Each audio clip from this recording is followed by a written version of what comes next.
2025. And this is not your average school. This is a school of geopolitics. Here, every canteen scuffle can escalate into a trade war, every detention slip can spark international chaos, and even casual disagreements can lead to high-stakes summits. So what does this new class look like? Who will rise to the top? Who will struggle to leave a mark? And how will these leaders navigate their volatile, ever-changing campus? Let's start with the popular boy of the school. He's friends with everyone, the global south, developed nations, emerging powers, all of them. He is advocating for peace. His extracurriculars are on point, but make no mistake, he's still scoring the top marks in economics. It's India's Prime Minister Narendra Modi. The canteen has had two camps since 2022, but Prime Minister Modi sits with both of them.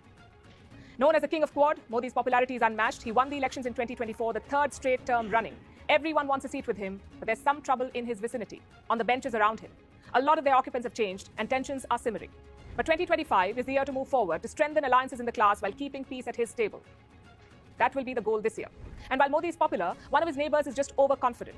He used to be the next big thing. Now he thinks he's unstoppable. That's Chinese President Xi Jinping. Always wanted to be the captain, always wanted to lead the school. But his problem is, he does not understand boundaries. He keeps crossing them.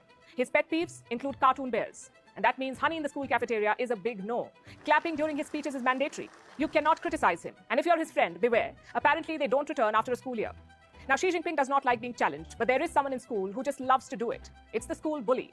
US President-elect Donald Trump. He doesn't listen to anyone. He doesn't abide by rules. He treats the school like his personal empire. So Trump is back to his antics. He's taking claim to his classmates' his properties. He's constantly challenging teachers. He even threatened to start his own school. And joining him in all of this is his new BFF, Elon Musk.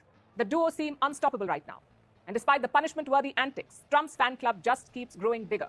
So in 2025, expect more fireworks from him. There will be creative nicknames, raging fights, and threats to sue the school. Nothing is out of bounds for Donald Trump. Guess who's the one person he really likes, almost adores? It's the school tough guy, Vladimir Putin, the president of Russia. He doesn't follow the school rules either. He makes his own. No one dares to sit in Putin's seat. He's had it for a quarter of a century. He's the guy who wrestles with bears in gym class and always comes to school in a motorcade. His motto is clear: strength is everything. Right now, he's a little preoccupied, though. His priority is a special military operation in Ukraine. Basically, while keeping his own bench, he also wants to occupy the bench of his neighbor, Zelensky. Of course, Zelensky did not take it well, but Putin believes it's all necessary. And this has gone on for 3 years. 2025 could be the year when they finally settle it. But it'll only happen if it happens on Putin's terms. Else, the war goes on. And while the whole school may be scared of Putin, here's someone they're never afraid of: the class clown. Canadian Prime Minister Justin Trudeau. He is the drama club's favorite member. But for everyone else, he's a bit too much.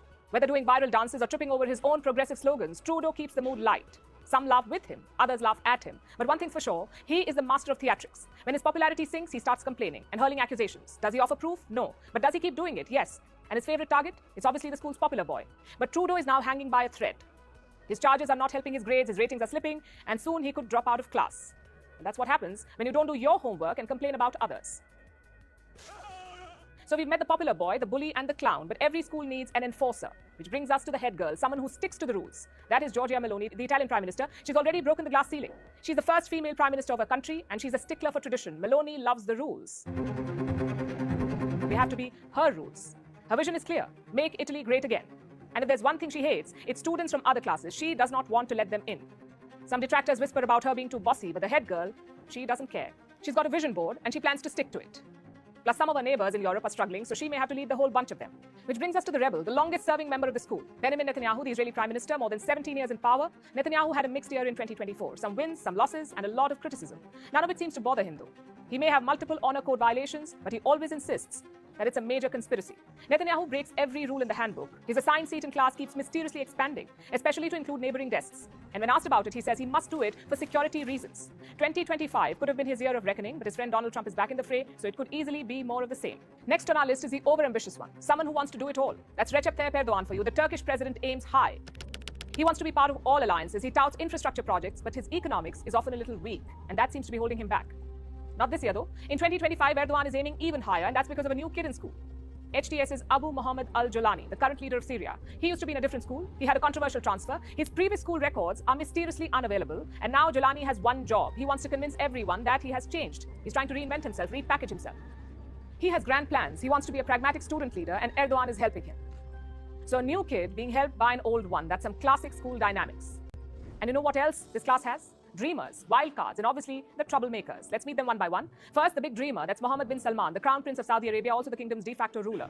MBS always has proposals. The teacher may want a simple essay, but he wants a mega campus. His dreams are larger than life, and he's constantly pitching new ideas to modernize everything. Some admire his vision, others doubt his ways, especially the means he uses to get things done. Either way, he's always aiming for the stars, and in 2025, expect more of that. Maybe another World Cup bid, another art museum, another mega city. Nothing is too much for MBS. Then we have the wild card, Javier Milei, the Argentinian president. Every class has that one unpredictable student. And that's Milei for the class of 2025. He could either ace the test or set the lab on fire. With his wild hair and even wilder ideas, he is polarizing. But some of his ideas do work. Off late, he's been acing economics. The score is impressive. Just don't ask him to explain his economic theories. It'll take all afternoon, and he may arrive with a chainsaw. Last but not the least, we have the troublemaker. In the class of 2025, it's Kim Jong-un, the North Korean dictator, always sneaking fireworks into school and claiming that they're for science. He loves causing a stir and thrives on attention. His latest stunt, claiming that he built a rocket that can hit the principal's office. It has everyone rolling their eyes, but the troublemaker doesn't care. He's having way too much fun. So that's the class of 2025 for you, a diverse mix of characters, making, bending, and breaking rules all the time, getting into scuffles, forging friendships, and then standing together every once in a while for the class photo.